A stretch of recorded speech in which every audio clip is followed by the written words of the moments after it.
দিন আগের কথা। বুড়িগঙ্গা নদীর তীরে মাধুরীপুর নামের একটি ছোট্ট গ্রাম ছিল। সেই গ্রামে বাস করত ভোলা নামের এক অলস ব্যক্তি। ভোলার পেশা ছিল জেলে। অতিরিক্ত আলসেমির কারণে ভোলা একদিন মাছ ধরতে গেলে আর 10 দিন যেত না। একদিন সকালে ভোলার বউ ভোলাকে বলতে থাকে, এই যে আলসের ঢেকি, কত বেলা হয়ে গিয়েছে, আর কত পরে পরে এভাবে ঘুমাবে? ওঠো একটু, নদীতে গিয়ে মাছ ধরো দেখি। কি গো, তুমি কি আদৌ আমার কথা শুনতে পাচ্ছ? না, ও তো আমার কথা শুনতে পাচ্ছে না। দাঁড়াও, তোমার ঘুম বের করছি। এই কথা বলে ভোলার বউ ভোলার গায়ে এক বালতি জল ঢেলে দেয়। একই বউ, ঘরের মধ্যে এভাবে বৃষ্টি পড়ছে কেন? ঘরের চাল কি ফুটো হয়েছে নাকি? বৃষ্টিও পড়ছে না, ঘরের চালও ফুটো হয়নি। তোমার গায়ে আমি এক বালতি জল ঢেলে দিয়েছি, অলস কোথাকার। আহ বউ, তোমার জ্বালা একটু শান্তিতেও ঘুমাতে পারবো না নাকি? সকাল সকাল উঠে শুরু করলে সেই বকবক। কি বলছিস পোড়ামুখী? আমি বকবক করি? হায় ভগবান, তুমি আমাকে এ কোন স্বামীর পাল্লায় ফেলেছো? বাবা যে কি দেখে এই আলসেটার সাথে আমার বিয়ে দিয়েছিল। আমার জায়গায় অন্য কোনো মেয়ে হলে কবেই বাপের বাড়ি চলে যেত। আমি দেখে তোমার সংসার করছি। এখন কি তুমি মাছ ধরতে যাবে, না আমি বাপের বাড়ি চলে যাব? থামো থামো, আর বলতে হবে না, আমি যাচ্ছি। এবার একটু মুখটা বন্ধ করো দেখি, জালটা দাও। এরপর ভোলা তার জালটা নিয়ে মনের সুখে গান গাইতে গাইতে মাছ ধরতে যাচ্ছিল। সংসার আমার ভাল লাগে না, সংসার বিষের বড়ি, ইচ্ছে করে বউয়ের জ্বালায় বিষ খাইয়া মরি।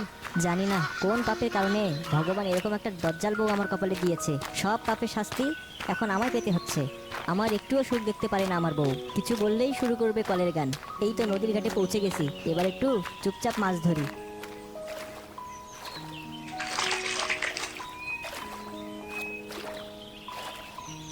আর তখন একটি মেয়ে চলে আসে সেখানে। আরে ভোলা ভাই যে, এখানে কি করছো? তা তোমার বউ কেমন আছে? ও জুহি, তুমি আর বলো না আমার দজ্জাল বউয়ের কথা। ওর কারণে শান্তিতে একটুও বাড়িতে থাকতে পারি না। তাই ভাবলাম আজ একটু মাছ ধরি বসে বসে। তোমাকে কত করে বললাম ওই মেয়েকে বিয়ে করো না। তুমি কি করলে? ওই মেয়েকেই বিয়ে করলে। আর যদি আমাকে বিয়ে করতে, তাহলে কি আমি তোমায় এইভাবে কষ্ট করে মাছ ধরতে পাঠাতাম? কি আর করতাম বলো তো? অসুস্থ বাবার কথা রাখতে গিয়েই তো ওই বিয়েটা আমায় করতে হয়েছিল। না হলে কি তোমার মতো মিষ্টি একটা মেয়েকে রেখে আমি কিনা ওই ডাইনি মেয়েকে বিয়ে করি? তা জুহি, তুমি এই নদীর ঘাটে কি করতে এসেছিলে? আমি একটু নদীতে জল নিতে এসেছিলাম। ঠিক আছে, এখন আমি বাড়িতে যাই, দেরি হলে আবার মা বকবে। বেশ, তবে যাচ্ছই যখন এই মাছগুলো সাথে নিয়ে যাও। নদীর টাটকা মাছ খেলে তোমার শরীর ও মন দুটোই ভালো থাকবে। তুমি আমার কত খেয়াল রাখো। তোমার মতো একজনকে পেলে কবেই তার গলায় মালা দিতাম।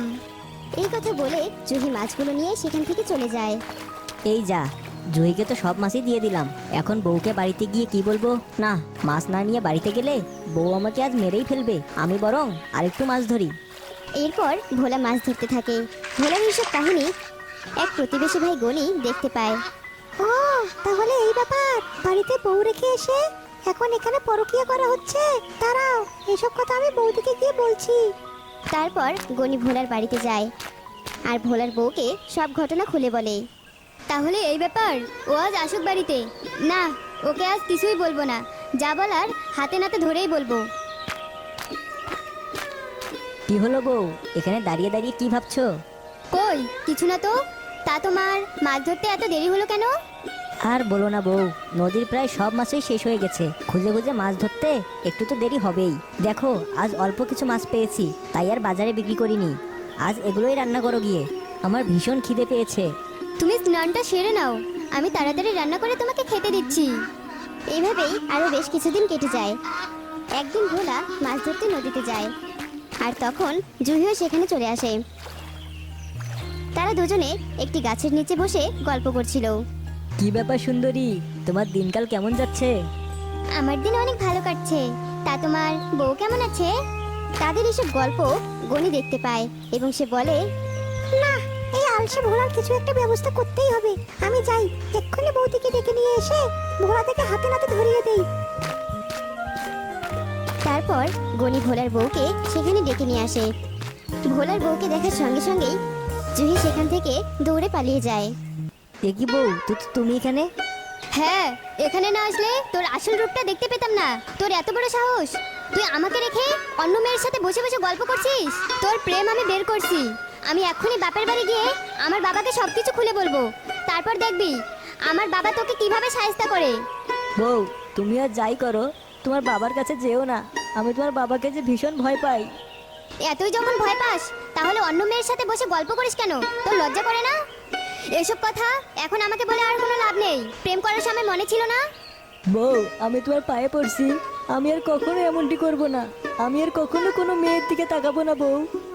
সত্যি বলছো? ভগবানের দিব্যি দিয়ে বলো, নয়তো আমি বিশ্বাস করব না। ভগবানের কেন, আমি আমার মরা বাপ মারও দিব্যি দিচ্ছি, তবুও আমাকে ক্ষমা করে দাও। আচ্ছা আচ্ছা, ঠিক আছে। এত করে যেহেতু বলছো, সেহেতু প্রথমবারের মতো ক্ষমা করে দিচ্ছি। কিন্তু আর এরকম হলে তখন কিন্তু আর আমি তোমাকে ছাড়বো না। এরপর আরো বেশ কিছুদিন কেটে গেল। কি হলো, আজকে মাছ ধরতে যাবে না? বউ, তোমাকে না সেদিন বললাম নদীতে আর বেশি মাছ নেই। মাছ তো আমার জালে উঠেই না, এতে আমার কি দোষ বলো? ওখানে পড়ে পড়ে মেয়ে মানুষের সাথে প্রেম করো? নদীতে জাল ফেললেই তো মাছ উঠবে নাকি? আর কি বলছো তুমি, নদীতে মাছ নেই? তা বলি, মাছ যদি নদীতে নাই থাকবে তাহলে কি রাস্তা দিয়ে হেঁটে বেড়াবে নাকি? বউ, আমি বলছিলাম কি, আজকে না যাই মাছ ধরতে, আমি বরং কালকে যাব। আজ নয় কাল, কাল নয় পরশু, এরকম করে তো অনেক দিনই কাটিয়ে দিলে। আজ আর কোনো কথাই শুনবো না তোমার। বেশ, তোমার জালে নাকি মাছ ওঠে না? তাহলে চলো, আজ আমিও তোমার সাথে মাছ ধরতে যাব। এ তুমি কেমন কথা বলছো বউ? তুমি আমার সাথে মাছ ধরতে গেলে লোকে দেখলে কি বলবে? লোকে কি বলে বলুক, তাতে আমার কিছুই যায় আসে না। এবার তুমি চলো। তারপর ভোলা ও তার বউ নদীতে গেল মাছ ধরতে। নাও, এবার জালটা নদীতে ফেলো তো দেখি মাছ ওঠে কি না।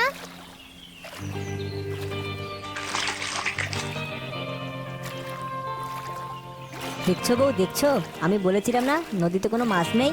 তুমি তো আমার কোনো কথা বিশ্বাসই করতে চাও না। এবার দেখলে তো। তুমি চুপ করো। 2-3 বার জাল ফেললেই কি শুধু মাছ ওঠে? আরেকবার জালটা ফেলো দেখি।